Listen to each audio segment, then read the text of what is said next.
Bienvenue sur DMG TV, les histoires mystiques. Tu es nouveau sur la page, n'oublie pas de t'abonner, de laisser un commentaire, de liker et de partager. Tu veux raconter une histoire mystique? Il y a un numéro à l'écran, c'est le plus 237 655 81 90 17. Envoie ton histoire mystique sur WhatsApp et on va jouer ici sur Facebook, YouTube et TikTok. On poste tous les jours 6 histoires à 12h00 sur la chaîne DMG TV, YouTube. Et aussi, on poste une histoire exclusive tous les jours à 15h00 sur la chaîne DMG TV, histoire mystique exclusive. Et nous postons aussi sur la chaîne Backup, DMG TV Backup. C'est juste une chaîne de sécurité au cas où on perd celle-ci. Nous avons aussi entrepris de produire des courts-métrages avec certaines histoires qui nous ont inspirés. Et la chaîne, c'est DMG Productions sur YouTube toujours. Donc, allez aussi suivre la page là. On poste tous les lundis à 17h00. Aussi, si vous avez écouté une histoire qui vous a beaucoup marqué, vous souhaiterez que nous réalisons cette histoire-là en court-métrage, mentionnez l'histoire en commentaire et décrivez un peu l'histoire. Comme ça, on va aussi essayer de voir comment produire cette histoire. Merci beaucoup. Donc, laissez un like. Ce qu'on fait, c'est pour sensibiliser. Nous avons toute une équipe sur pied et nous essayons de faire de notre mieux pour pouvoir poster tous les jours ces histoires qui nous enseignent tellement. Donc, laissez un like, s'il vous plaît. Partagez, commentez. On va écouter la première histoire. Salut DMG, c'est Sagesse de Paul le guerrier de Dieu. Je tiens à vous raconter l'histoire mystique que j'ai intitulée Fétiche de charme. Cette histoire se déroule au Cameroun, dans une ville de la région de la Damawa. C'est ma propre histoire. À l'époque, à l'âge de la maturité et de la puberté, on avait eu connaissance par un ami, puisqu'on avait un groupe, et dans ce groupe-là, le plus âgé, c'était un oncle. Et donc l'ami met dans notre connaissance le fait que on peut avoir du succès devant les filles si on procédait à faire des charmes, voire basser les jeunes filles qui nous entouraient de notre génération. C'est où intéressé, on lui a demandé de nous montrer comment ça se passait et il nous a montré les bestioles en question qu'il fallait éliminer pour faire le médicament, voire le fétiche en question. Nous avons donc commencé la chasse à ces bestioles et c'est comme ça qu'on les fumait, on les boucanait et avec leur poudre, on essayait de faire donc des fétiches pour basser, charmer les jeunes filles. On a donc marché dans ça longtemps et puis je vais vous dire, la famille DMG, ça donnait parce que ces filles-là ont commencé à aimer notre présence, à aimer nos affaires, à aimer s'intéresser vraiment à nous. Elles étaient toujours là, elles voulaient toujours être où nous sommes, etc. Voilà donc qu'au fil du temps, on se plaisait à ça, on continuait notre chasse, on éliminait des pauvres bestioles pour les rendre médicaments, voire fétiches. Ou mon oncle devait accompagner un parent à la gare voyageur. Il va dans la gare voyageur, l'oncle en question prend le train et quand il sort de la salle d'attente, il se fait interpeller par un religieux. Le religieux se met donc à lui prêcher la parole, lui lire certains versets de la Bible. Bien après la prédication, le spirituel lui fait comprendre ceci. Tel que tu es en train de rentrer, il faut arrêter de faire ce que tu fais là aux jeunes filles. Et par conséquent, par la même occasion, va dire au reste du groupe d'arrêter ce que vous faites là. Parce que le salaire de ça sera simplement la mort. C'est où le religieux a pris congé de lui et lui, il a commencé à être tout tremblant, effrayé par ce qu'il venait d'entendre. Qui avait dit au religieux qu'on était d'emblée dans les médicaments, voire les fétiches pour charmer, voire basser les jeunes filles? C'est lui seul qui connaît où il a eu cette révélation. Et je dirais à ma foi que c'est Dieu qui lui a révélé cela. Et Dieu lui a révélé où il allait trouver le principal auteur, voire le plus grand du groupe, pour lui en parler, afin que lui, il ne pas parler aux plus petits que nous étions à l'époque. Voilà donc, il arrive donc tout apeuré, tremblant, ainsi de suite.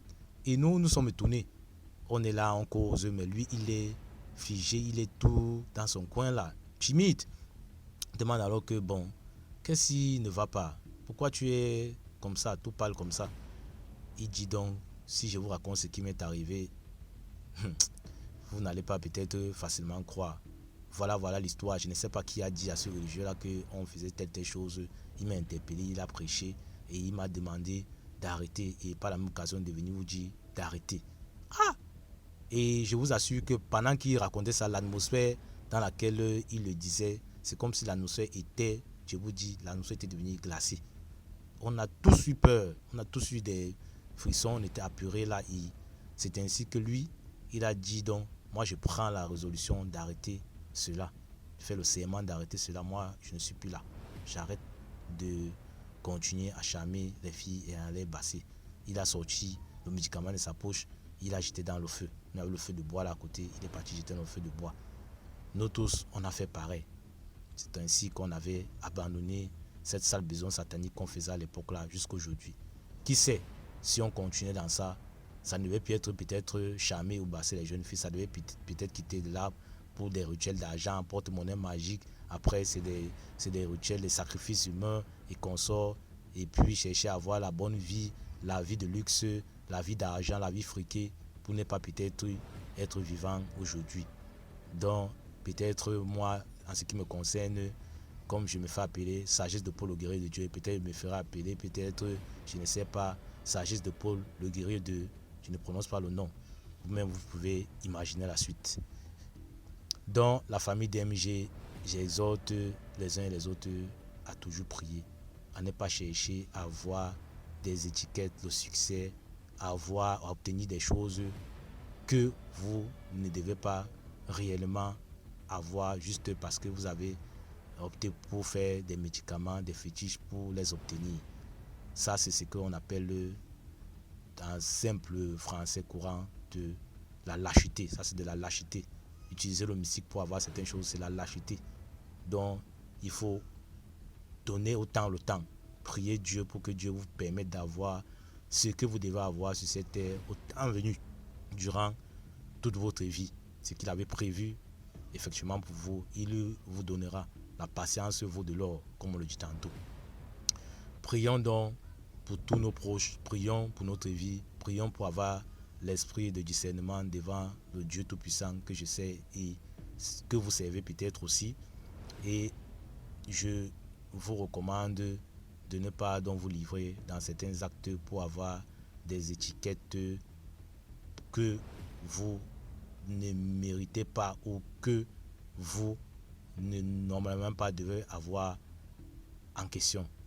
C'était l'histoire que je tenais à partager avec la grande famille DMG. C'était sagesse de Paul le guerrier de Dieu depuis la ville de Kribi au Cameroun. À vous de liker, de commenter, de partager, surtout de vous abonner à la chaîne DMG TV. Parce qu'avec DMG TV, l'esprit d'être humain reste à pour les deux mondes parallèles, c'est-à-dire le monde visible et invisible. Je vous remercie de m'avoir écouté et à très bientôt pour d'autres histoires mystiques. Merci beaucoup pour l'histoire. Maintenant, on va écouter la deuxième histoire. Bonjour DMG, bonjour à toute la communauté, bonjour à toute la famille.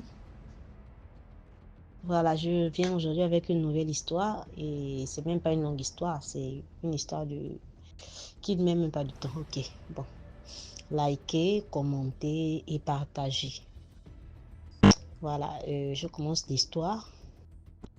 L'histoire, c'est après mon accouchement, quand j'ai accouché en 2019.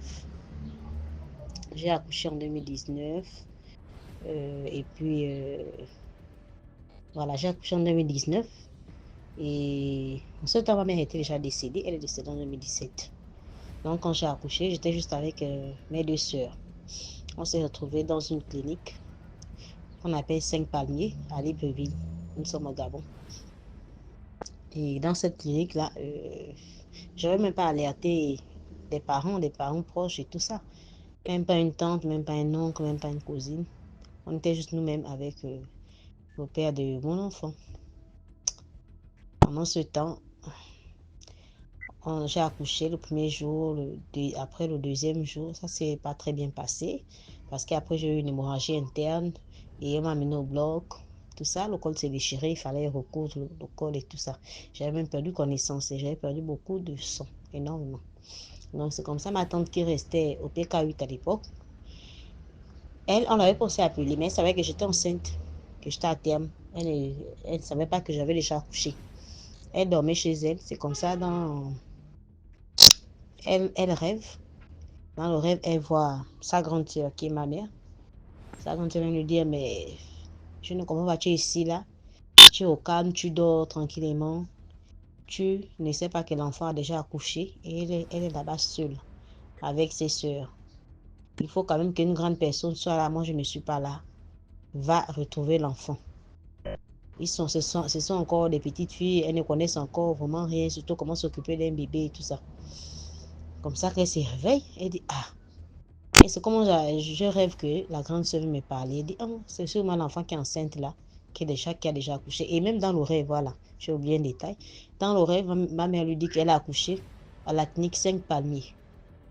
Donc, quand ma tante se réveille le matin, elle ne cherche pas beaucoup compliqué, elle se lave, elle prend son sac, elle n'avait même pas l'argent du taxi. Donc, elle a piété du PK8, elle a marché jusqu'à la clinique 5 Palmiers. Mais à leur époque, quand elles étaient encore jeunes, quand ils faisaient les enfants, le 5 Palmiers était vers le carrefour Léomba. C'est comme ça, elle va au carrefour Léomba, vers où la clinique était située à l'époque. Et quand elle arrive là-bas, elle ne voit même plus la clinique. Elle demande aux gens, mais c'est comment? La clinique 5 Palmiers n'est plus ici, là, c'est maintenant où c'est? Là où d'autres personnes disent, non, la clinique 5 Palmiers, c'est vers Akébéville. Voilà, vers Akébéville. Donc, tu prends un autre taxi, tu vas à la clinique 5 Palmiers. Mais elle n'avait pas l'argent de taxi. C'était compliqué. Après, elle a demandé à des personnes de lui rendre service et elle a eu 1000 francs. Elle a posé un taxi, 1000 francs, clinique 5 Palmiers. Tous les taximans connaissent. Mais elle, comme ce sont déjà des mamans, elle ne savait pas qu'on avait délocalisé la clinique 5 Palmiers. Quand elle arrive à la clinique, elle me trouve, j'étais déjà au hall de l'hôpital. Je sortais déjà avec l'enfant à la main et puis mes soeurs attrapaient les sacs. Elle vient, quand elle me voit, elle commence à pleurer, elle pleure, elle pleure. Je dis, ah, mais c'est comment?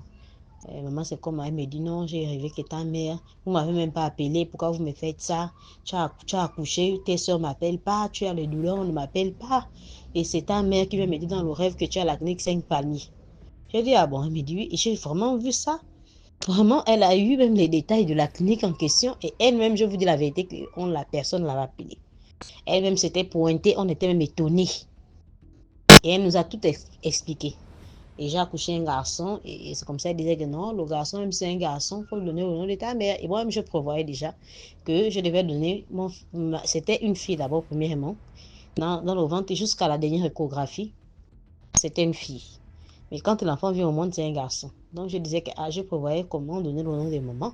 Maintenant que c'est un garçon, là, je vais faire comment? Elle m'a dit non, il y a les filles qui portent le nom des garçons, les garçons portent le nom des filles. C'est un homonyme.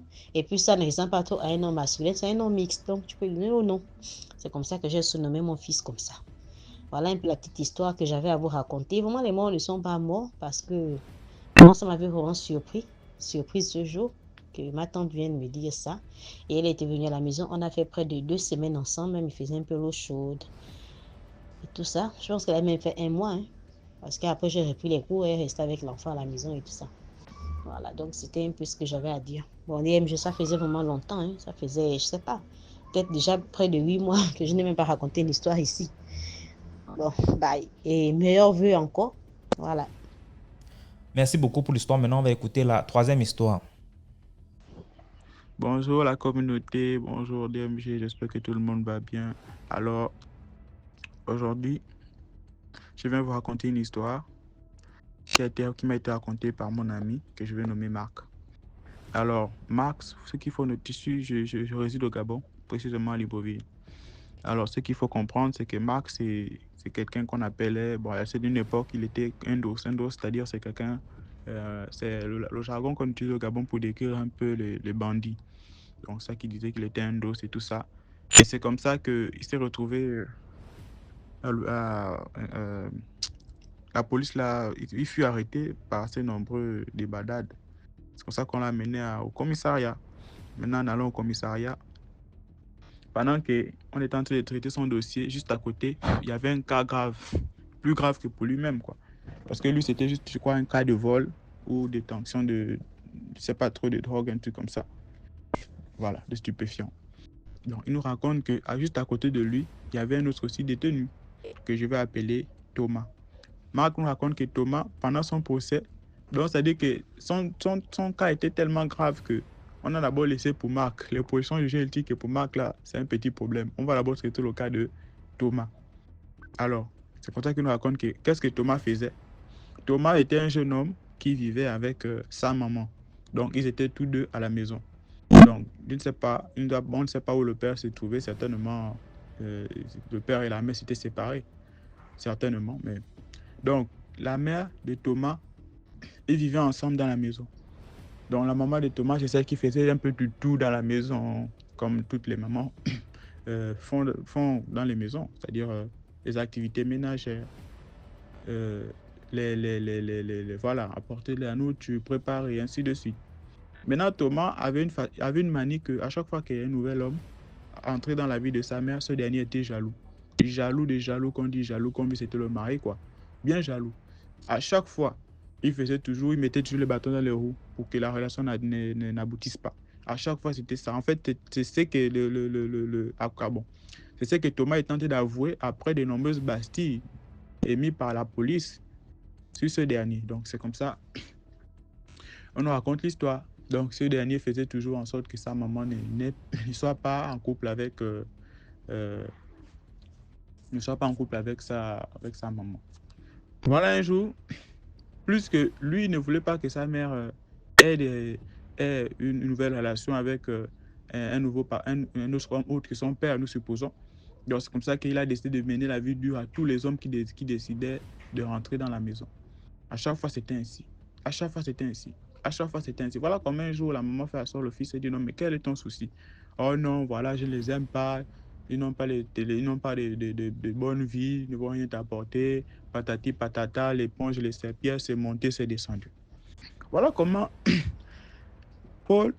Thomas, dans sa mauvaise vie, c'était aussi considéré comme un dos, c'est-à-dire un bandit. Un bandit aussi. Donc lui, c'était quelqu'un aussi qui consommait les stupéfiants, qui fumait aussi, qui faisait un peu de tout. Et vous savez que dans ce genre de choses-là, quand tu consommes les stupéfiants et tu bois les trucs, généralement, il faut te libérer. On se libère généralement par des rapports sexuels ou je sais pas quoi. Mais le plus souvent, ce qui est toujours répandu, quand ils racontent leurs choses, c'est souvent les rapports sexuels. Voilà comment Thomas décide d'offrir à chaque fois qu'il rentrait des bandades, de ces braquages et autres. Il venait toujours avec un jus. Donc, il venait toujours avec un jus et puis donnait ça souvent à sa maman. Mais la particularité de ce jus, c'était quoi? Le jus, là, il mettait toujours du stupéfiant à l'intérieur. Mais moi, la question que je me suis demandé quand Marc nous a raconté, mais comment la mère n'a pas aussi... Bon, en tout cas, je continue. Donc, à chaque soir, il apportait toujours des stupéfiants. Donc, il mettait ça dans le jus. Je ne sais pas si c'était quel jus, cassable ou quoi, mais on m'a dit que c'était le jus. Donc, à chaque fois qu'il rentrait, il remettait ça à sa maman. Et donc, quand il remettait ça à sa maman, la maman allait dormir directement. Donc, elle, pendant l'endormie, elle fermait toujours sa porte, bien fermée. Qu'est-ce que le jeune homme faisait? Donc, pendant qu'il se rassure que la maman est bu, et puis, voilà, et puis quand elle part dormir, la maman se rassure bien qu'elle a fermé sa porte à l'intérieur. Qu'est-ce que le gars fait? Il fait un détour, il passe par le plafond, il commence à sortir sa propre mère. Incroyable, mais vrai. Sa propre mère. Il sort la peau, il commence à lui sortir, il couche comme s'il couchait sa femme. Après le lendemain, non, après son acte accompli, il repassait par le plafond et il ressortait. Donc, la maman, à chaque fois qu'elle se lève le matin, elle se rend compte que son sexe est mouillé, humide, voilà. Comme on le dit toujours, quand après une activité, voilà, on transpire de partout. Donc, c'est comme ça. Et bon, pour elle, au début, ça ne disait rien, quoi. Au début, c'était pas bon. Pour elle, c'était que, voilà, certainement, comme le corps a ses raisons aussi, que, voilà, que les sentiments, je ne sais pas où les orgasmes ignorent. On peut dire ça ainsi. Donc, c'est comme ça. À chaque fois que le jeune homme rentrait, c'était ça. Et quand elle se lève le matin, c'était toujours la même scène. Le sexe mouillé, machin, tout ça, mon Dieu. Voilà comme un jour, comme elle priait, elle s'est rapprochée de son pasteur. Donc, quand elle se rapproche du pasteur, elle explique la situation. Oh, pasteur, je ne sais pas ce qui m'arrive. À chaque fois que, depuis un moment là, j'ai comme l'impression que j'ai un mari de nuit, je ne sais pas quoi. Mais chaque fois que je me lève le matin, je me réveille mouillé. Et pourtant, dans mes rêves, je ne rêve pas où on me touche ou on machin. Mais pourquoi physiquement, je ressens que, voilà, j'ai eu comme si une activité physique la nuit et ainsi de suite. Le pasteur commence un peu à interroger la dame, puisqu'il connaît la dame, puisque c'est une fidèle de son église. Elle pose la question, mais ton mari n'est plus là. Mais comment tu expliques une telle histoire assez grave comme ça là? Après, il dit non, bon, on va faire quelque chose. Va encore dormir, on va voir ce qui va se passer. Bon. La même chose, le fils revient aussi, il rentre encore là-bas. Il met encore les mêmes jus, il fait ainsi de suite. Donc c'est comme ça que le pasteur a essayé un peu d'examiner un peu les activités quotidiennes de la dame. C'est comme ça qu'il dit, bon, tu vis avec qui? Ton fils? Non. Oh oui, je vis avec mon fils. Bon, ok. Qu'est-ce que quand ton fils arrive, qu'est-ce qu'il fait souvent? Non, il vient toujours comme d'habitude et tout ça. Mais essaye, lorsque un homme veut entrer dans ta vie, il se comporte comme oh non, il est jaloux, il fait des choses bizarres, machin. Là où le pasteur, bon, par un coup de tête comme ça, je ne sais pas si c'était quelque chose qui a été révélé, mais tout de suite, il a un peu essayé un peu d'attirer l'attention de la maman, de se concentrer un peu sur un peu le périmètre là, de cette activité-là. Et c'est comme ça que elle explique que non, à chaque fois que mon fils rentre, la seule chose qu'il fait, c'est m'apporter juste un jus et tout de suite. Le pasteur dit quoi? Oh, un jus. Il dit, ah, ok. Bon, aujourd'hui, on va faire quelque chose. Au lieu bon, ne bois plus d'abord le jus là. Bon, tout de suite, là, la maman n'a pas fait le lien avec le pasteur parce qu'il n'a pas voulu crier au scandale. Parce que le pasteur comprenait déjà un peu la situation.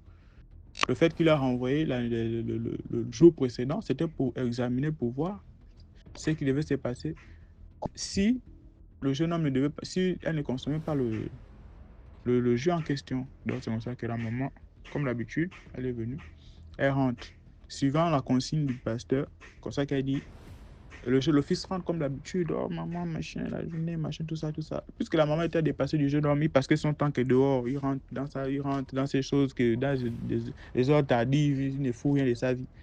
Donc, c'est comme ça que le jour-là, le jeune homme amène la bouteille de jus. Quand il amène la bouteille de jus, la maman prend, mais le sixième sens a fait en sorte qu'elle est rentrée avec ça, mais elle n'a pas bu.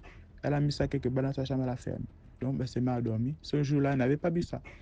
Donc, quand elle dort comme ça, voilà comment elle entend des bruits au niveau du plafond. Elle fait semblant de s'endormir, quoi. Donc, quand elle descend comme ça, elle voit aussi la silhouette de son fils, tu sais, qui descend du plafond et tout ça. Et quand il descend, le petit se déshabille. Excusez-moi, mais ça fait rire, mais c'est triste. Il se déshabille. Le jeune homme, dès qu'il arrive, il touche, dès qu'il veut soulever les pieds comme ça, la maman l'attrape par le cou. Donc c'est toi, oh, la maman dans le désarroi, le fils lui que quoi? C'était un peu ça, on peut dire que ce sont des actes de sorcellerie. Parce que quand tu es comme tu fais le second, c'est que tu es maudit ou tu es possédé. Alors c'est comme ça que le jeune homme, la maman n'a même pas tardé. Elle a crié au scandale. Les gens sont venus là, ils ont fermé la porte, ils ont réglé ça dans la maison. C'est comme ça que les voisins et les autres là nous ont amenés à la police. Maintenant, quand l'amène à la police, c'est là où il retrouve Marc qui nous raconte l'histoire là, quand il a réglé son cas. C'est comme ça qu'on a compris l'histoire du petit là. Je crois qu'à présent, c'est un délit grave hein, selon la loi. Donc là, il est en prison. Ok, j'espère que voilà, la moralité de l'histoire, chacun va tirer sa morale. À ce niveau, bon, moi, je ne sais même pas quoi vous dire, quoi. Si ce n'est faire attention, je ne sais pas quoi. Autant propre. En tout cas, on se méfie de tout le monde. Même celui qui tu mets au monde peut être demain après ton mari. C'est pas ton mari, mystiquement, machin, parce que ces choses-là ne sont pas. Voilà. Ok, c'était l'ange du Gabon et l'archange. Donc, je vous fais un coucou. Donc, portez-vous bien. Merci beaucoup pour l'histoire. Maintenant, on va écouter la quatrième histoire, commentée, likée, partagée. Bonjour à toute la famille DMG. Bonjour, tapotez, likez, partagez, surtout abonnez-vous massivement. Je viens avec ce vocal pour vous expliquer mon rêve et puis vous demander des solutions si vous pouvez m'aider. Moi personnellement, c'est ma première fois de faire ce vocal parce que je suis DMG, ça vaut maintenant 2 ans, j'écoute les vocals, les histoires des gens. Moi vraiment j'apprécie beaucoup, ça me permet aussi de me méfier de beaucoup de choses. Mais aujourd'hui je viens avec ma propre histoire, c'est-à-dire je viens pour vous raconter mon propre rêve, mais c'est un rêve qui se passe à chaque temps. Chaque fois j'aimerais que tes abonnés puissent m'aider à comprendre le rêve. Moi personnellement je suis une fille, j'aime rêver beaucoup de l'eau. J'aime rêver beaucoup de l'eau. Je ne sais pas si je suis une fille de l'eau ou pas. Mais d'après mes renseignements, j'aurais appris que ma mère, c'est suite à une rivière qu'elle m'a eu. Suite à une rivière, mais maintenant, je ne comprends pas. Maintenant, dans le mois passé, j'ai commencé à arriver. Je me retrouve dans la mer avec... souvent, je me retrouve dans la mer avec des femmes sirènes. Souvent, on est dans la mer en train de causer. C'est comme si c'était réel, quoi. C'est comme si c'était réel. Excusez-moi. Comme si c'était réel. Même ce matin, c'est après ce rêve que je te laissais le vocal. Voilà, j'ai rêvé que j'étais dans une maison avec une femme et un homme. Donc maintenant, et le cas s'est levé, maintenant il est parti au bord de la mer.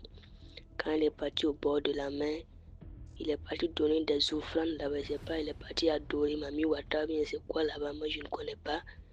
Il est parti adorer sur place, j'ai vu une espèce de l'eau qui est sortie de l'eau. Quand il est sorti de l'eau, il a pris l'offrande. Quand il a pris l'offrande, maintenant je sentais, parce que moi j'étais à côté, je sentais l'eau maintenant qui était en train de venir en vitesse. Quand l'eau venait en vitesse maintenant, je me suis retourné pour fuir. Quand je me suis retourné pour fuir, maintenant je me suis retrouvé télétransporté par l'eau. L'eau même m'a emporté et il est parti me déposer chez vous au Cameroun là-bas. Pourtant, je ne connais pas le Cameroun. Je ne connais pas là-bas. Je ne suis jamais parti là-bas. Même je n'ai jamais pris l'avion. Depuis que je suis né, je suis au Burkina seulement. Il me cherche là-bas. Donc, il m'a déposé là-bas. J'étais au bord. Il est parti me jeter au bord d'un fleuve comme ça. Le fleuve, maintenant, je sentais nos gens et à partir de ma tête jusqu'au ton, maintenant, j'étais au dehors, mais c'est mes pieds qui étaient dans l'eau. Mes parties inférieures étaient dans l'eau. Donc, bon, je sentais mes membres supérieurs, mais je ne sentais pas mes membres inférieurs. Je voulais sortir de l'eau, mais je ne pouvais pas. Donc, à ce moment, il y avait des jeunes qui étaient arrêtés là-bas, des jeunes qui étaient venus faire le tourisme là-bas. Donc, j'ai appelé un petit de venir, le petit est venu. Comme il était petit, il n'a pas eu la force de me tirer. C'est des jeunes, j'ai dû appeler les jeunes qui étaient à côté. J'ai envoyé le petit d'aller appeler les jeunes. C'est les jeunes qui sont venus me tirer. Quand je me suis levé, j'ai demandé, je suis où? On dit, tu es au Cameroun. Je dis, je suis au Cameroun comment? Il dit, moi je ne connais pas ici. Il dit, c'est où? Il a demandé plus de 2 fois. On dit, je suis au Cameroun. Mais le fleuve où j'étais, c'était un fleuve comme ça. Un fleuve et puis ils avaient mis des barrières comme ça. Et à la sortie, tu pouvais voir il y avait des arbres qu'on avait plantés. Je ne sais pas là-bas c'est où. Donc, je suis sortie maintenant. Ah, j'ai dit à un homme que, il dit comme c'est comme ça, il faut me ramener. Il me dit que je suis doué, je suis burkinabé. Ah, j'ai dit, je ne connais pas. J'ai dit, je cherche un véhicule pour rentrer, je vais revenir chez moi au pays. Donc, il m'a accompagné sur la route, je n'ai rien compris. Subitement, je me suis télétransporté encore. Je suis revenu, je me retrouve encore dans mon pays. Donc, je ne comprends pas. Ah, j'aimerais demander à tes abonnés là, c'est comment? Si je suis une esprit de l'eau, si je suis Mami Wata, si je suis une sirène de Dieu, je ne comprends pas. Et s'il y a des trucs aussi comme nous, genre, ce qu'on peut faire aussi, parce qu'on n'a pas voulu ça. Moi, personnellement, je n'ai pas voulu ça, je ne connais pas ça. Donc, c'est des choses qui m'arrivent, je ne comprends pas. Donc, s'il y a des choses aussi on peut faire pour que ces esprits-là aussi, ça peut. Parce que c'est des esprits qui ne peuvent pas nous lâcher, parce que c'est depuis la naissance. Voilà. Donc, j'aimerais demander à tes abonnés, qu'est-ce que je dois faire dans ce genre de cas, qu'est-ce que je dois faire? Souvent, c'est quoi je dois leur donner en offrande, soit souvent, c'est quoi je dois faire les jours temps pour que ça puisse aller. Parce que moi-même, je suis une fille de dons, je suis une fille qui a beaucoup de dons. Moi, souvent, quand je prédis quelque chose, c'est genre comme si j'étais une voyante, ça se réalise. Souvent, quand je fais des rêves aussi, ça se réalise. Donc, je me laisse demander à tes abonnés dans ce genre de cas, c'est quoi je dois faire, c'est comment je dois faire, c'est quoi je dois faire maintenant pour pouvoir apaiser ces esprits. Parce que c'est des esprits, c'est pas des esprits méchants, c'est des esprits protecteurs. Mais souvent aussi, quand je suis dans une relation, je suis trop colérique. Je suis trop colérique. Oh, pourtant, quand je suis avec un gars, je lui porte bonheur. Mais moi, quand je suis dans une relation, je suis trop colérique. Soit même, je lui dis, il n'a qu'à laisser finir comme ça, sans quelque chose. Soit même, le gars me se pose la question à savoir, j'ai quel problème, je ne sais pas ce que j'ai. Donc, j'aimerais que tes abonnés m'aident beaucoup dans les commentaires. Merci beaucoup. Merci beaucoup pour l'histoire. Maintenant, on va écouter la 5e histoire. N'oubliez surtout pas de partir suivre la chaîne DMG Productions. Les courts-métrages, c'est chaque lundi, 17h00. Chaque lundi, tous les lundis, 17h00. Allez sur DMG Productions. Donc, on passe à la 5e histoire. Bonjour DMG TV. J'espère que vous allez bien. Bonjour à toute la team DMG TV. Je viens par ce récit vous raconter une histoire. Je ne sais pas, peut-être elle n'est pas mystique, mais cette histoire date du temps de ma grand-mère. La grand-mère de ma tante, la tante à mon papa, la tante paternelle à mon papa. Voilà, la petite sœur de mon grand-père. Moi, je l'appelais grand-mère. Parce que j'étais toute petite quand j'avais environ peut-être 8 ans, 9 ans, 10 ans, quand elle décédait. Et mon papa nous a raconté son histoire parce qu'elle n'avait pas d'enfant. Je ne sais pas, peut-être ce n'est pas mystique en tant que tel, mais j'ai trouvé utile de raconter cette histoire parce qu'à la base, c'est une histoire qui donne beaucoup de leçons. La leçon ici, c'est la gentillesse, la générosité, c'est-à-dire donner, n'est pas être avare, donner, surtout aux petits-enfants, surtout aux petits-enfants. Voilà, je vais commencer cette histoire.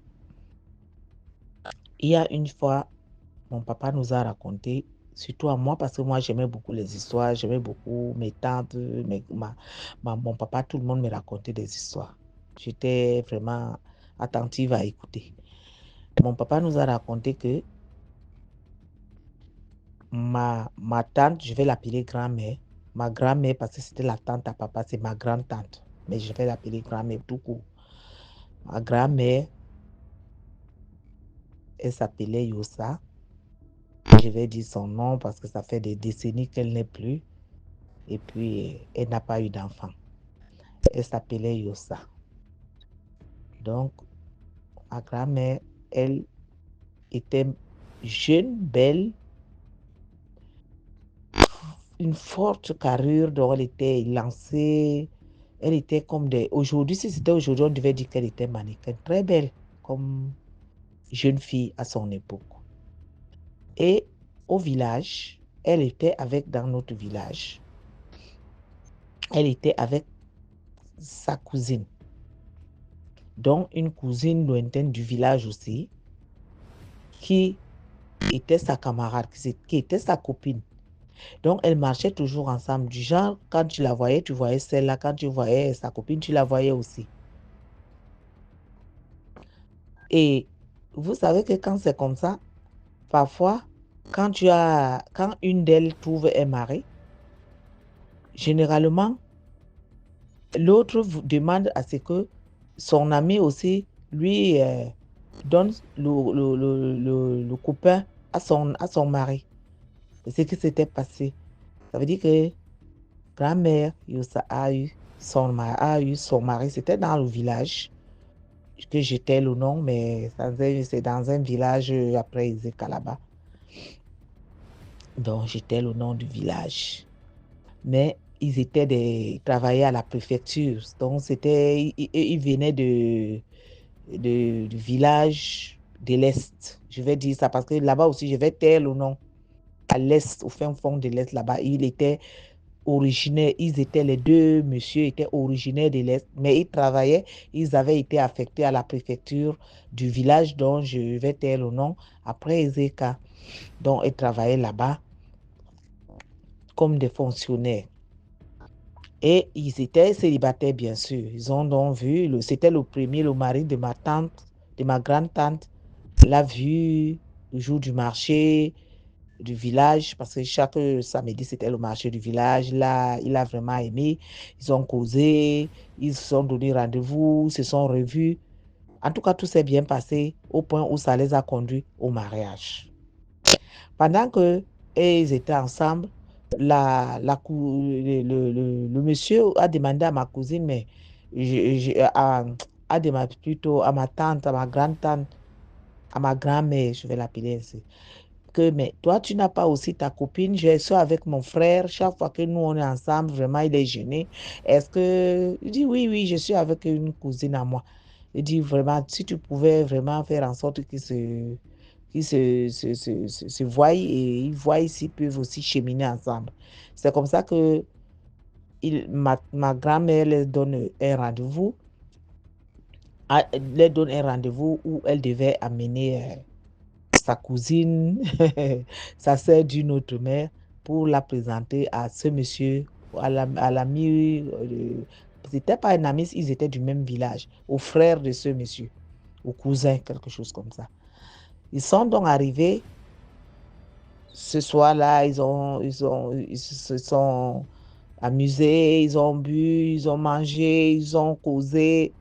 Après, la sœur en question, franchement, le monsieur l'a trouvée intéressante, la cousine à ma grand-mère. Le monsieur, le frère à son mari l'a trouvée intéressante. Donc, ils ont décidé aussi de continuer leur vie ensemble. Ils se sont mariés. Elle non plus n'avait pas d'enfant parce qu'ils étaient jeunes. Hein.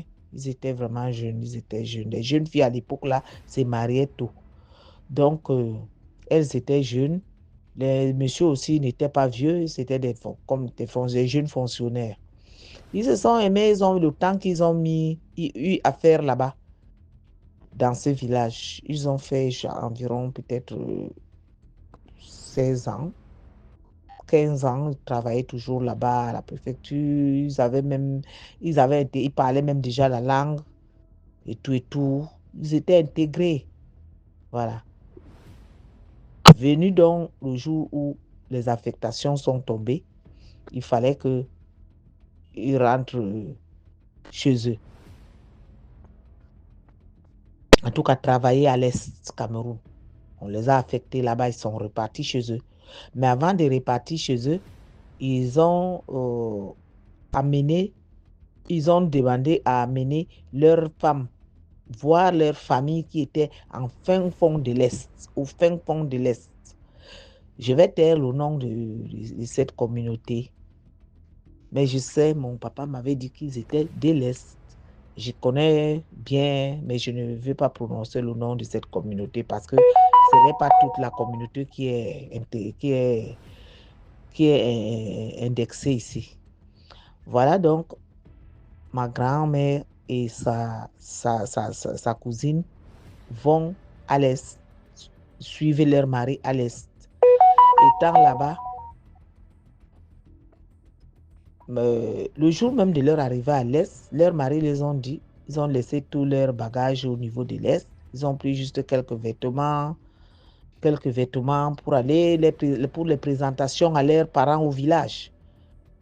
Et prenez quelques vêtements, on va faire quelques 2-3 semaines de vacances au village et après on va rentrer en ville. C'est comme ça qu'ils ont laissé les trucs là où ils ont gardé, ils ont trouvé une maison. Après, le lendemain matin, directement, ma grande-tante apparemment ne connaissait même personne là-bas, connaissait même personne même à la ville de l'Est là-bas.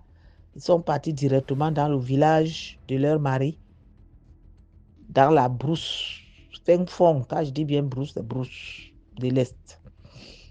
Arrivés là-bas, ils ont trouvé la famille, voilà, on les a accueillis, on a dit, ils ont même organisé des danses du village, là, des danses folkloriques, où on dansait la nuit autour du feu, tant, ils étaient contents, ils dansaient. Et le matin, ils ont dormi, on les a donné à manger, ils ont mangé, ils ont dormi.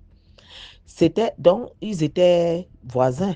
Donc, ces gens-là, leurs maris étaient des voisins du village. Ça veut dire que ma grand-mère était dans la case de sa belle famille comme ça, la case de la famille de son mari ici, et peut-être à une cinquantaine de mètres, ou à une centaine de mètres, c'était aussi la maison de l'autre, de la famille, de la belle famille de sa cousine. C'est comme ça que tous les matins, les gens là, ils partaient au champ. Ils les laissaient à la maison. Elle faisait la cuisine à la maison. Et tous les gens, on les laissait à la maison avec les petits-enfants. Genre, petits-enfants de 2-3 ans, parce qu'on ne pouvait pas les amener au champ, 2-3 ans, jusqu'à 10 ans. Parce que les plus grands partaient avec eux au champ. Les autres plus petits là, ils restaient à la maison. Et c'est comme ça que l'autre, elle restait là-bas, elle dormait. Quand elle faisait de faire la cuisine, elle fermait sa marmite, elle mangeait, elle dormait avec son mari et tout. Son mari et son ami, et ils partaient chasser et tout et tout. Elle restait à la maison, préparait la cuisine à ma grand-mère, elle mangeait, elle dormait. Ma grand-mère, qu'est-ce qu'elle faisait? Maman Youssa, qu'est-ce qu'elle faisait? Quand elle finissait de préparer, elle appelait tous les enfants, j'ai dit bien tous les enfants de la concession, tous les enfants, les petits-enfants de la concession et même de la concession voisine, parce qu'elle préparait toujours beaucoup dans des grosses marmites. Elle enlevait la partie de tous ceux qui sont partis au champ. Ce qui lui restait, elle mangeait et le reste est donné à tous ces petits-enfants-là. Les enfants étaient contents. De façon que maintenant, tous les matins, dès que leurs parents partaient au champ, et tous venaient se rassembler à la maison, bavarder, causer. Maman Youssa, ceci, maman Youssa, cela, maman Youssa, ceci. Il y a un qui a laissé, ils ont fait ça pendant au moins une semaine. Parce que leur mari les avait dit qu'ils allaient faire 3 semaines. Ils avaient fait une semaine. Et quand c'était comme ça, là, il y a un petit enfant parmi les enfants qui était venu lui dire que, Maman Youssa, nous, on t'aime beaucoup.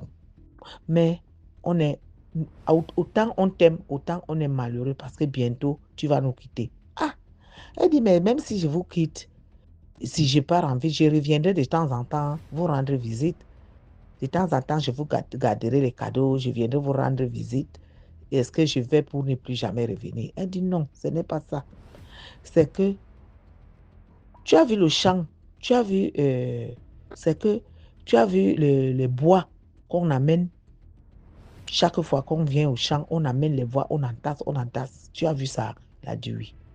Tu vois que chaque fois qu'ils reviennent des champs, ils amènent des plantains non mûrs. Ils entassent.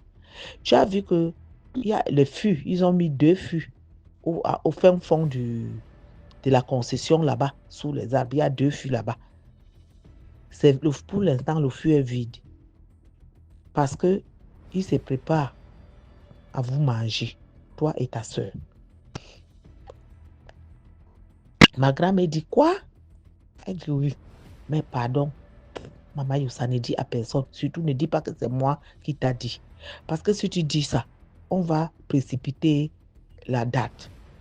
Parce que le petit qui lui disait ça, c'était un petit qui avait entre 7 ou 8 ou 9 ans comme ça. Il était déjà un peu grand par rapport aux autres petits. Il lui dit, Maman Youssa, je t'aime beaucoup. Mais pardon, ne dis pas que c'est moi qui ai dit. Et surtout, ne les fais pas savoir ça. Parce que si tu les fais savoir, ils vont abréger la date. Donc, ils vont te faire du mal avant. Donc, c'est pour ça que moi, je suis attristée. Parce que tu ne seras plus là pour nous donner à manger. Parce que tu nous gardes très bien. Tu nous donnes à manger, tu nous aimes bien. Tu nous racontes des contes, ça nous intéresse. Mais nous, on n'est pas d'accord pour qu'on te fasse ça. C'est pour ça mes amis m'ont délégué de venir te dire ça. Qu'il faut chercher moyen de s'enfuir, mais il ne faut pas dire pour qu'ils ne te fassent pas la chasse. C'est comme ça que la grand-mère était ébahie. Elle lui a posé des questions. Comment ça se passe? Le petit lui a dit que la nuit venue, ils vont placer un fût. La nuit de la veille, dit-on, comme vous devez faire 2 semaines, tu as déjà fait 1 semaine. Ils sont en plein préparatif. La danse que tu les avais dansé la nuit que vous avez, ils dansaient parce qu'ils étaient contents qu'on les a amenés du gibier. Donc, là où tu es là, sache que on doit vous manger. Chaque fois qu'on amène des nouvelles personnes qui ne sont pas de notre village ici, on les mange. Et c'est comme ça qu'on fait les préparatifs. C'est toujours comme ça que ça commence. On part au champ, on ramène le bois, on ramène les plantains, les piles de plantains. On entasse de bois, on entasse. Après l'huile, on prend 20 litres d'huile, 20 litres d'huile, des damjans d'huile. On pose tout ça. Après tout ça, c'est pour le moment venu, le jour qu'ils vont arrêter, c'est pour vous plonger dans l'huile. On vous déshabille, on vous rase les cheveux partout. On vous plonge dans le fût d'huile bouillant. Donc, l'huile bouillante dans les fûts. On enlève les cheveux, on vous plonge dans le fût bouillant. Donc, là-bas, vous mourrez là-bas, vous cuisez là-bas. C'est après, donc, ils vont repartir et faire tout ce qu'ils vont faire, vous étant déjà parti. C'est comme ça que ma grand-mère a dit, OK, voilà. Et puis, le petit lui a dit, ne fais pas savoir aux gens. Et fais seulement tout pour que tu prennes le temps et que tu fuis. Elle a dit, OK, j'ai compris. Elle lui a dit que, est-ce que mon mari est au courant? Mon mari connaît. Le petit dit, oui, il connaît. Il connaît aussi. Lui aussi, il connaît. Mais je ne sais pas s'il est d'accord, mais je sais qu'il connaît. C'est comme ça que Maman Youssa a donné la nourriture aux enfants. Elle a fait comme si de rien n'était. Elle a attendu son mari rentrant de la chasse. Dès que celui-ci est rentré, il lui a dit, chérie, toi et moi, on a des causeries. J'aimerais que tu m'accompagnes pour que les autres ne comprennent pas. Elle a pris son mari, ils ont fait la balade dans les sentiers de la brousse, là. Ils sont partis en bavardant. Il lui a dit, est-ce vrai que ce que le petit m'a dit aujourd'hui est vrai? Parce qu'un petit m'a raconté que ici chez vous, dès que vous venez avec des nouvelles personnes, que ce soit femmes ou hommes, vous les faites la peau, vous les mangez. Vous les tuez et vous les mangez. Est-ce que c'est vrai ce que le petit m'a dit? Son mari a marqué une pause. Son mari lui a dit, oui, c'est vrai. Mais je ne suis pas d'accord pour qu'on vous fasse de mal. Mon ami aussi est au courant. Mais je ne sais pas ce que lui, il en pense. Parce que je ne savais pas que toi, tu serais au courant. Je voulais juste te surprendre, te dire qu'aujourd'hui, prépare-toi, on part. Mais comme le petit a été bienveillant, t'a mis au courant, je vais tout te dire. Le monsieur a tout raconté à sa femme et il lui a dit, je ne t'ai pas amené ici pour te laisser à ma famille comme sacrifice. Moi, je t'ai aimé vraiment et je continue de t'aimer. Donc, là où je suis là, comme tu es déjà au courant, demain, je vais ramener le manioc du champ. Tu vas faire le bâton de manioc et l'arachide. Tu vas faire le gâteau d'arachide, le namgon, comme on appelle chez les bêtis et tout. Voilà, tu vas faire ça, le namgon. Tu vas faire le mintumba. Tu connais faire le mintumba comme tu étais dans le pays là-bas. Tu es bas, ça tu connais. Tu fais le mintumba. Tu fais des bâtons de manioc. Tu mets dans le séchoir. Là où on fait, au village, on fait souvent le feu en bas et en haut, on garde les choses. Tu mets là en haut. Le moment venu, dès que je vais seulement te faire signe, on va, parce que c'est prévu la semaine prochaine. La semaine prochaine, voilà. Donc, comme nous sommes en début de semaine, tu vas faire ça. Et dès que je vais te dire de t'apprêter, tu vas faire. À l'époque, tout le monde, même dans le pays Bassala, même jusqu'à présent, même à l'est là-bas, chez les petits partout, on portait la haute.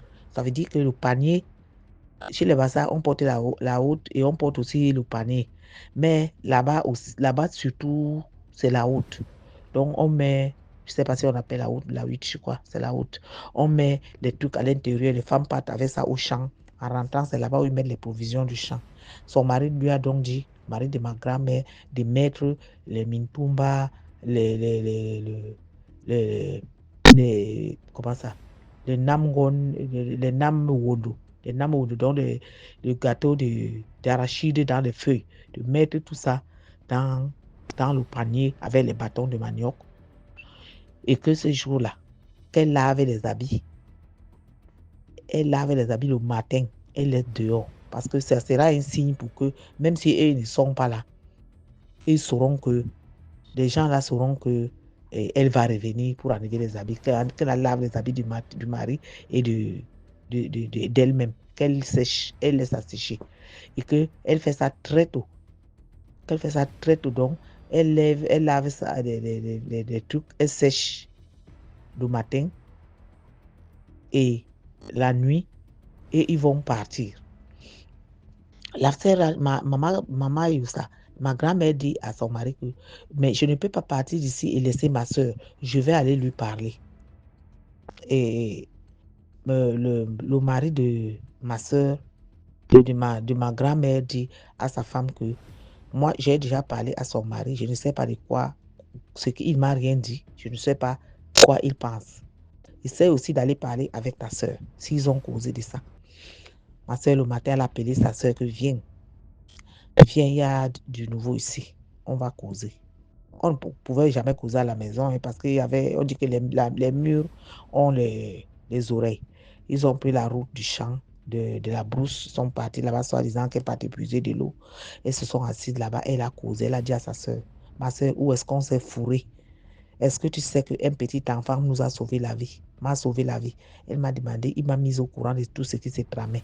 Mais quand j'ai confronté mon mari m'a dit qu'il ne peut pas laisser qu'on me mange, qu'on nous mange, qu'on me mange, il va nous faire partir d'ici. Et je ne peux pas partir aussi sans toi. Même si ton mari, lui, il ne veut pas te sauver. Moi, il faut te joindre à nous. Tu fais semblant d'aller en brousse pour puiser de l'eau ou faire quelque chose. Nous, très tôt le matin, vers 1h, 2h du matin, on va sortir pour aller, pour partir. Parce que mon mari a déjà arrêté la date et tout. Donc, il faut venir nous rejoindre, on part. Elle dit qui? Hey, pardon, mon mari ne peut pas laisser que on me mange. Et c'est elle qui était chiche envers les enfants du village. C'est elle qui ne donnait rien quand elle mangeait rien pour les autres. Elle s'en fichait. Elle ne regardait même pas les enfants. Seulement les commissionnaires. Va me faire ci, va me faire ça. Le repas cuit, elle mange, elle s'enferme, elle mange, elle dort. Elle ronfle. C'était elle. Et c'est elle qui avait aveuglement confiance en son mari. Elle dit à son mari, à sa cousine, que oh non, moi mon mari, peut-être c'est des gens là-bas, hein. Moi je ne suis pas concernée. Mon mari, lui, ne m'a jamais rien dit des choses comme ça. Et puis, mon mari même, il ne peut pas accepter qu'on me fait quoi que ce soit. Elle dit, si ton mari jusqu'à présent n'était parce que mon mari lui a parlé de ça. Si ton mari jusqu'à présent ne t'a rien dit, ça veut dire qu'il n'a pas de bonnes intentions te concernant. La femme là lui a dit non. Moi, si tu veux partir, tu pars. Moi, je ne pars pas. Je reste ici. Mon mari, ma belle famille même. Tu vois comment chaque jour on nous nourrit. J'ai oublié de vous dire, on les gavait de nourriture. Elles étaient d'abord des femmes fortes. Ça veut dire elles avaient pris du poids avec l'âge. Elles étaient des fesses ou des cuisses bien nourries. Parce que les gens là, pour te manger, quand tu es maigre, on te nourrit au point où tu dois prendre les joues, les formes. Tu dois prendre la chair pour qu'on te mange. Si tu es maigrichon, non. On va d'abord te gaver de nourriture. Tu prends la chair avant qu'on te mange. Tu dis que quand tu nous vois, on nous donne à manger. Là, l'enfant m'a expliqué que c'est pour que nous prenions encore plus de fois, plus de la graisse. C'est pour ça. Elle dit que moi, on me garde bien. Je ne pars nulle part. J'attends le temps que mon mari va dire pour qu'on rentre en ville. Elle dit OK. OK, ne dis pas que je ne t'avais pas dit. Elle dit, vous partez quand? Elle dit, non, je t'ai seulement dit. Si tu es d'accord, on te dit la date. Mais si tu n'es pas d'accord, sache seulement que si tu ne me vois pas, c'est que je suis partie. Parce que ma grand-mère avait peur maintenant qu'elle peut aller les trahir. Parce qu'elle avait tellement confiance en sa belle famille là. Voilà que ma grand-mère, la même nuit qu'elle lui a parlé, elle a fait ce qu'elle avait à faire. Son mari et son mari a porté la hutte avec la machette, avec la lampe. Ils avaient 2 lampes avec le pétrole. Ils marchaient avec la lampe. Ils ont baissé la lampe. Ils marchaient pour éclairer le chemin. Ils ont marché. Elle dit qu'ils ont marché des kilomètres et des kilomètres en brousse. Ils ont quitté aux environs de 1h du matin. Et vers le petit matin à 5h, c'est là où ils ont constaté que ils ont perdu les gens là. Parce que le matin à 5h, les hommes se levaient déjà pour aller à la chasse, pour aller faire certains travaux champêtres des hommes. C'est là où on a constaté que son mari et elle n'étaient pas là. Mais par contre, les choses étaient dehors, ils ont étalé les choses, ils ont laissé même ses babouches là-bas à l'entrée. Mais quand on appelle le mari ne répond pas, on l'appelle, elle ne répond pas. Ils ont su qu'ils se sont évadés. Ils ont tout laissé. Hein. Le mari n'a pris que peut-être la carte d'identité, les pièces officielles de sa femme et lui. Pour le reste, ils ont tout laissé parce que l'heure n'était pas à aller porter les bagages, les vêtements. L'heure était seulement à porter de la nourriture et de l'eau. De l'eau au village, il y a des coups d'eau. Mais ils avaient quand même quelques. Ils sont partis. Quand ils ont entendu les pas derrière, ils entendaient les cris des pas. Son mari lui a dit de se cacher. Ils sont partis. Comme son mari a grandi au village avant d'aller travailler en ville, ils sont partis, ils les ont conduits dans un creux d'un arbre. Il y avait un arbre qui était qui était creux, qui était penché, mais qui était creux, un grand arbre. C'était comme si l'arbre là était un refuge peut-être pendant la guerre ou bien que les animaux se cachaient dedans. Le monsieur a pris les feuilles mortes, il a mis à l'entrée, il a fait entrer sa femme dans l'arbre là, dans le creux, il a mis les trucs au-dessus avec leur hôte. Ils sont entrés dedans, ils se sont cachés avec leur hôte. Il a dit à sa femme, même pas la toux, tu ne dois pas tousser, même pas respirer fort ici, parce qu'ils nous cherchent comme ça. Ils ont des lances, ils ont des machettes. S'ils nous trouvent, même moi-même, parce qu'ils vont me traiter comme, ils vont dire que je suis traître. Même moi-même, ils vont me faire ça dure, ils vont me manger. Donc, ça sera plus toi, ça sera moi aussi. Donc, notre vie est en danger.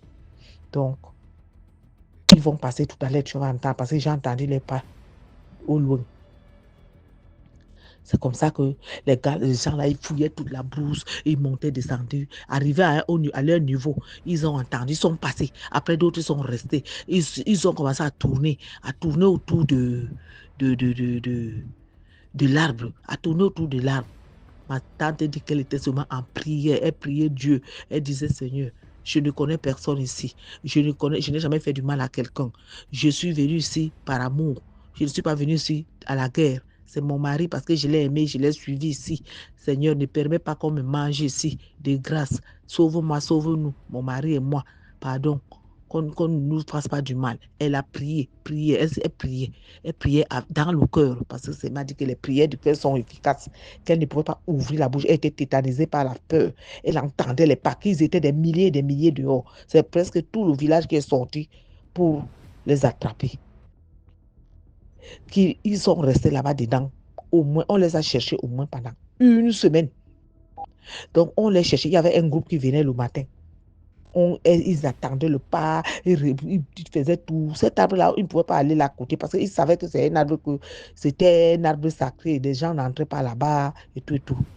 Ils passaient seulement, ils ont débroussaillé partout, cherché partout, même dans les arbres, en haut des arbres, ils regardaient des arbres touffus là.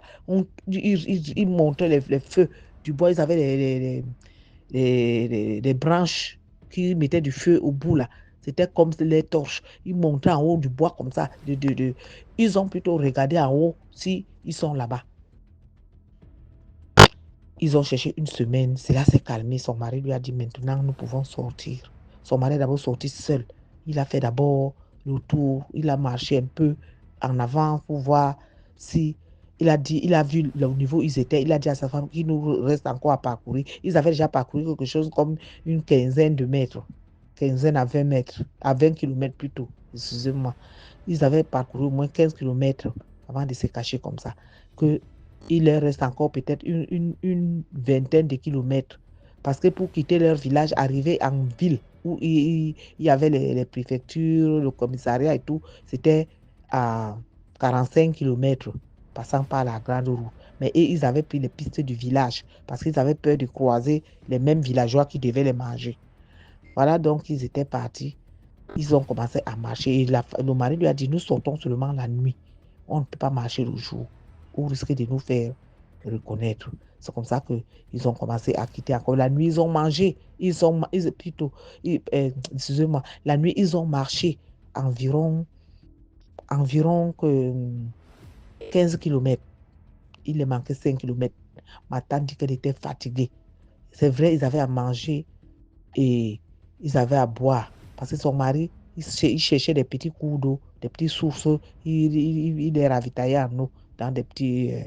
ils avaient des petits trucs qu'ils portaient là, comme des gourdes. Ils mettaient de l'eau là-bas. Parce que ça fait longtemps, hein. C'est une histoire qui date de 40 ans, 45 ans aujourd'hui, ou 60 ans aujourd'hui. À l'époque, on mangeait encore les gens au niveau des fins fonds de la brousse là-bas vers l'est. Parce qu'aujourd'hui, ça ne se fait plus. Voilà. Donc, ma grand-mère a donc dit à mon papa que, arrivé au niveau de la nuit, ils ont marché encore. Quand la nuit est tombée, il est manqué 5 km pour atteindre le village. Voilà, pour atteindre les maisons, la route, la ville. Ils ont marché. La nuit tombée, ils ont accéléré. Ils sont arrivés en ville, je crois. Elle a dit qu'ils sont arrivés aux environs de 4 heures du matin. Et que son mari, ne sachant pas où aller, ils sont allés au grand marché, au hangar du marché. C'est là-bas qu'ils se sont abrités en attendant le matin. Et le matin, ils étaient fatigués, les vêtements vraiment déchirés, sales. Parce que comme ils marchaient là, ils se cachaient partout. Quand ils entendaient le bruit, ils entraient, en plus ils se cachent. Quand le bruit passait, ils continuaient la route. C'est comme ça qu'ils sont arrivés au marché du village là. Ils se sont cachés, ils ont passé nuit, ils ont mis, voilà, ils ont trouvé les trucs au sol. Son mari a pris comment on appelle ça, les trucs que les marchands mettent souvent sur les vieux sacs. Les vieux sacs à l'époque, c'était les sacs de farine ou c'était des sacs, c'était comme, on savait ça qu'on faisait les matelas. Ils ont étalé ça au sol, ils ont dormi. Quand ils sont arrivés aux environs de 4 heures comme ça là. À 5 heures, 6 heures, quand les gens du marché venaient déjà, il a pris sa femme. Ils ont confié leur hôte et leur machette et ce qu'ils avaient, les lampes à une dame là du marché.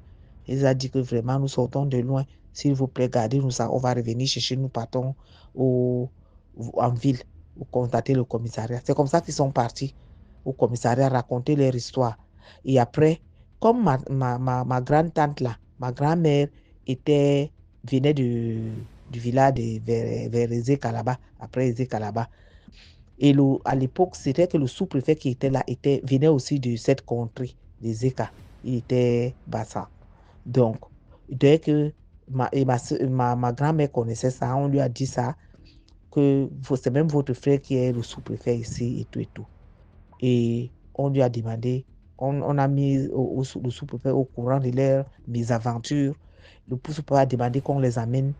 Le sous-préfet a pris, comme il a vu que c'était sa sœur, il les a logés, il a demandé à sa femme de leur donner un petit appartement là-bas à côté, une chambre là-bas. Ils sont restés là-bas. Ils se sont lavés.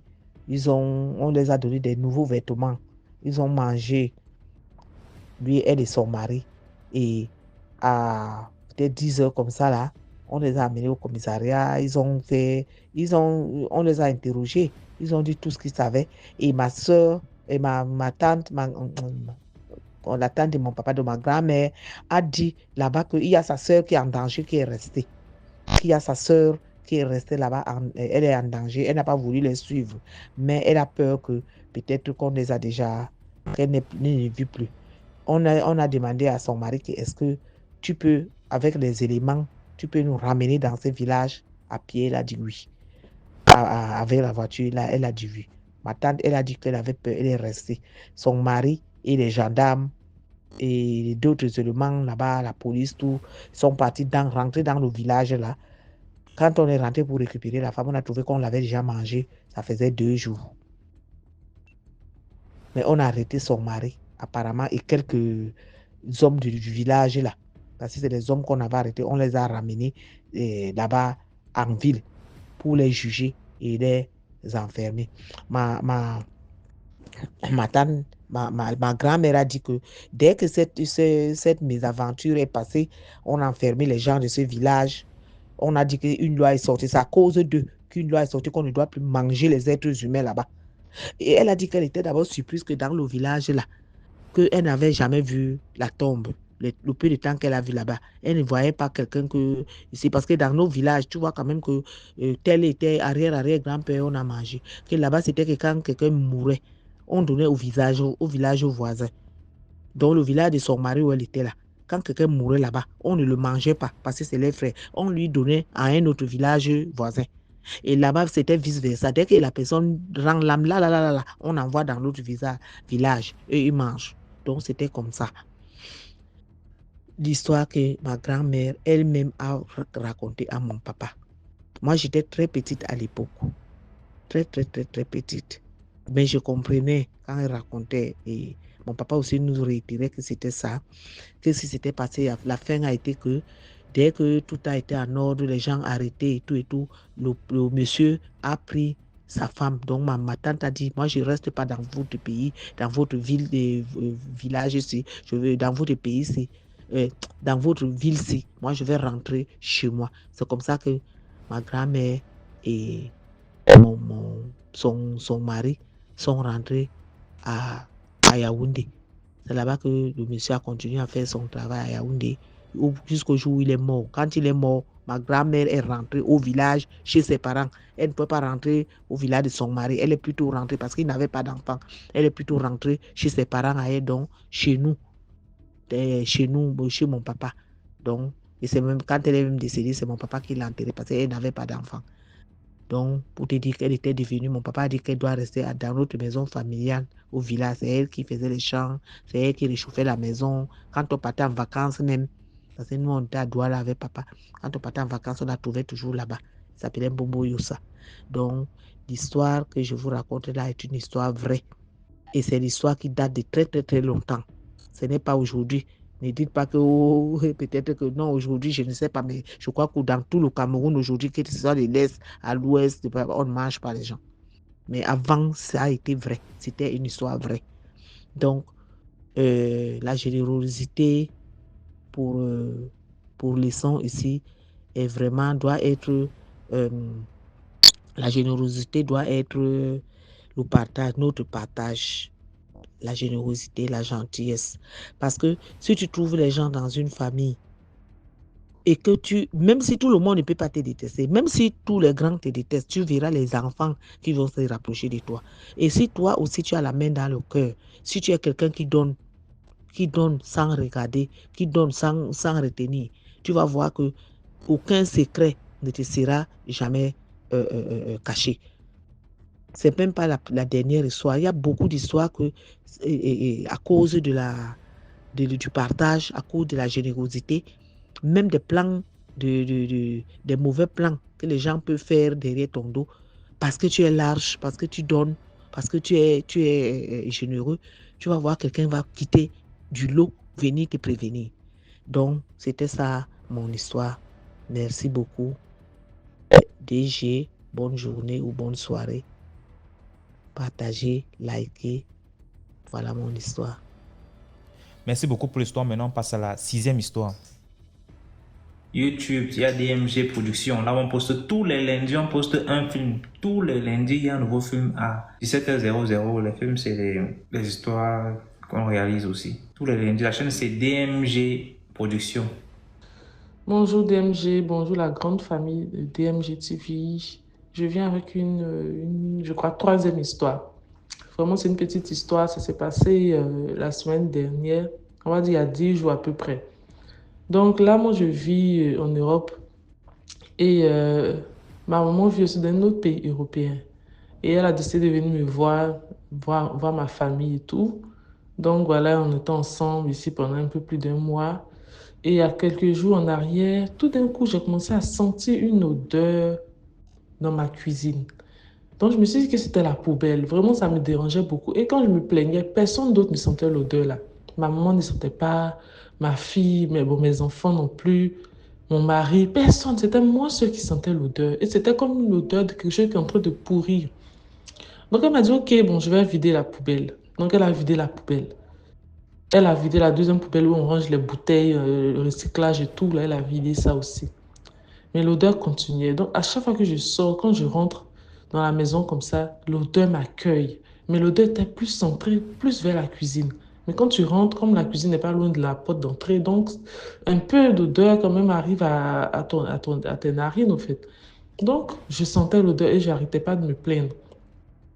J'allume un sang. Je mets les parfums, les diffuseurs d'odeur dans la maison. Rien. Poubelle vidée. Cuisine nettoyée. Maison nettoyée. Rien. Je sens l'odeur et je suis toute seule. Je suis la seule à sentir cette odeur. Durant 3-4 jours, l'odeur me dérange. L'odeur me dérange. Je dis, mais c'est quoi? Donc, on est là. Quand même, on est là. J'ouvre, j'aère et tout, mais rien. Et le 3e ou le 4e jour, ma maman se lève le matin. Elle me dit, oui, elle a fait un rêve. Et dans la cuisine, elle a vu des gens déposer le cadavre d'un animal dans ma cuisine. Genre qu'on dépose un bœuf ou un mouton, un truc de ce genre, quoi. Mais en putréfaction, genre le truc est mort, est en train d'être décomposé et ils ont déposé ça dans ma cuisine. Il y avait une petite fille dedans et des adultes qui ont déposé ça. J'ai dit, ah, je comprends maintenant d'où vient cette odeur que moi je sens et que personne d'autre ne sent, à part moi. Et je me suis tellement plaint qu'aujourd'hui, ça, le Seigneur même est venu te parler en rêve pour te montrer la raison, pour te montrer vraiment la source de cette odeur-là, d'où ça vient. Donc, elle m'a dit, OK, comme c'est comme ça, on a compris maintenant d'où l'odeur vient. On a compris que c'est mystique, c'est pas simple. Elle a pris l'eau bénite, elle a mis l'huile d'olive qu'on a prié dessus, voilà, et a commencé à verser dans les quatre coins de la maison en priant, en priant, en priant dans la maison, dans la cuisine, partout, les quatre coins de la maison. Elle a fait. Quand elle a fini comme ça, là, 10 minutes après ou 15 minutes après, voici elle qui sent l'odeur. Elle me dit, je commence à sentir l'odeur. J'ai dit, ah, non, c'est vraiment pas simple. On est là, la journée passe et tout d'un coup, je me dis, mais attends, l'odeur a disparu. Je ne me suis pas rendu compte rapidement, mais après, comme ça, quoi. J'ai dit, mais l'odeur a disparu. Elle dit, mais oui, l'odeur a disparu. L'odeur avait disparu comme ça. Jusqu'aujourd'hui, ça fait une semaine, l'odeur là n'est plus réapparue. Pour dire à la grande famille de ne pas négliger les choses. De ne pas négliger les choses. On ne sait pas. Je ne sais pas ce qu'ils sont venus mettre dans ma maison. Si c'était quelque chose pour détruire mon foyer, pour détruire mes affaires, pour gâter mes enfants, je ne sais pas. Mais c'était vraiment forcément quelque chose de mauvais qui était là, qui sentait et qui allait vraiment, peut-être à long terme, tout gâter dans ma vie, quoi. Si vous avez une intuition, si vous sentez un truc comme moi je sens, si vous entendez un bruit, vraiment s'il y a un truc qui n'est pas habituel qui se passe dans vos vies, dans votre maison, là, ne négligez pas. Moi, le Seigneur m'a donné l'odeur, m'a permis de sentir l'odeur que personne d'autre ne sentait dans la maison à part moi. Mais il a parlé à ma maman dans le rêve. Peut-être si j'avais demandé au Seigneur de me montrer, il allait le faire. Je n'ai pas vraiment pensé à ça, mais heureusement que je n'étais pas seule. Quelqu'un me soutenait et c'est elle qui a reçu vraiment l'explication du problème, vous voyez. Et aujourd'hui, ça s'est passé comme ça. Ils ont échoué au nom de Jésus. Donc, ne négligez pas. C'est la morale que moi, je peux vous donner. Si d'autres ont d'autres choses à dire, ils peuvent le dire en commentaire. Mais en gros, ne négligez rien autour de vous. Merci. Voilà, c'est tout pour aujourd'hui. J'espère que vous avez aimé les vidéos d'aujourd'hui, les histoires d'aujourd'hui. Laissez un like. Si vous avez des histoires aussi à raconter et vous n'aimerez pas qu'on reconnaisse vos voix, signalez sur WhatsApp, on va modifier la voix. Et voilà. Donc, commentez, likez, partagez, envoyez vos histoires. Numéro à l'écran, c'est de plus 237 655 81 90 17. Et nous allons jouer ici. Ciao.